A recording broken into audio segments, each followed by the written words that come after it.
Greetings everyone, how are you doing? It's been a long haul, hasn't it? And I trust and pray that you're doing well. And I want to thank you. You are an amazing group of people. Absolutely brilliant. In the midst of this incredibly difficult time, you have all been so amazing in reaching out to each other and to those in your networks and offering support and prayer and care. There are just so many stories, quiet little stories of people dropping off food, sending a card or a greeting to someone, not just from church, but also in their neighborhood or their friendship network. This has actually been a time of growth. The church, that is, we the people of Jesus, have not stopped being his hands and his feet during this time. But there has been worship, and there has been mission, and there has been fellowship, and there has been prayer and kindness aplenty. And we are actually growing towards the church vision that we always had before this whole crisis started. Remember, our mission statement reads, to be a movement that shares the love of Jesus, that transforms lives and forms communities of hope and compassion. And we're doing that. We are functioning as a grassroots movement out there, sharing the love of Christ, slowly seeing lives transformed and growing as communities of hope and compassion.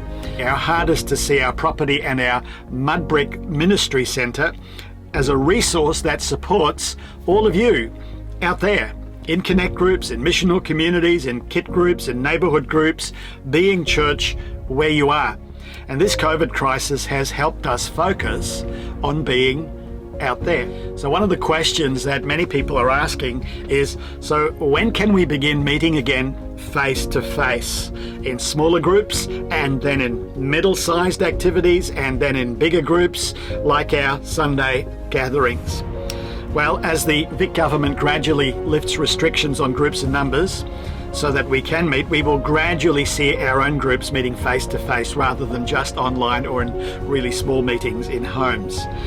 This, of course, is going to start with smaller groups and will very slowly move to middle-sized groups and then eventually larger-sized groups and activities.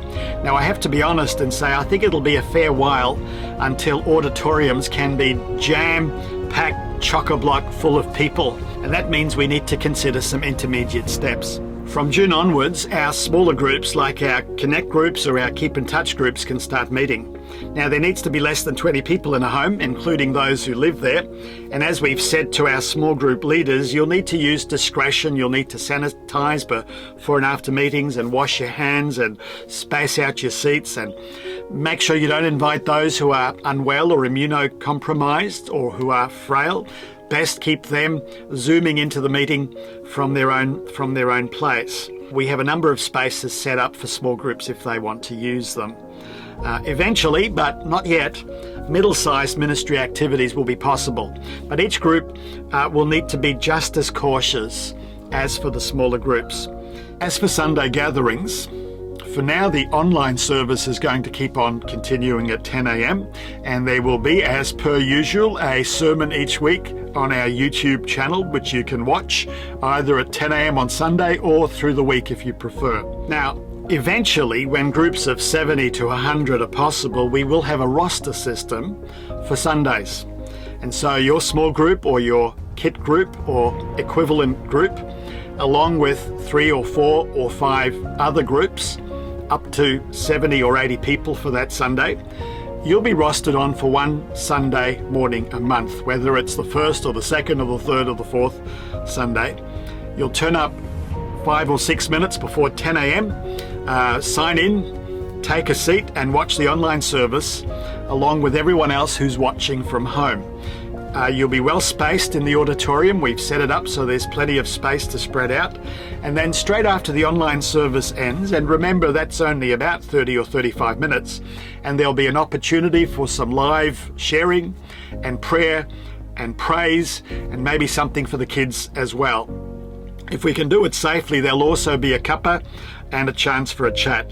These Sunday gatherings will be rostered by invitation. That's important to note.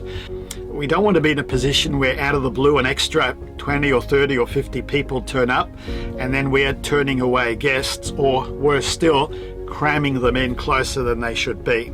So if you have a friend who's not part of your Connect group or not part of your Kid group who might want to join us for a Sunday, why don't you invite them to become a part of your Connect group or part of your Kid group, and then with you on that Sunday they can come and join us. Does that make sense? So we're growing our groups rather than just having visitors attending at church. They will be included in your activities for the other 3 weeks of the month. And we want to invite people to connect with our smaller groups. Now, of course, when the restrictions are finally lifted further and we do have the opportunity to all meet again in one place, then we can lift the roof together with our singing. But be patient, we're not quite at that point yet.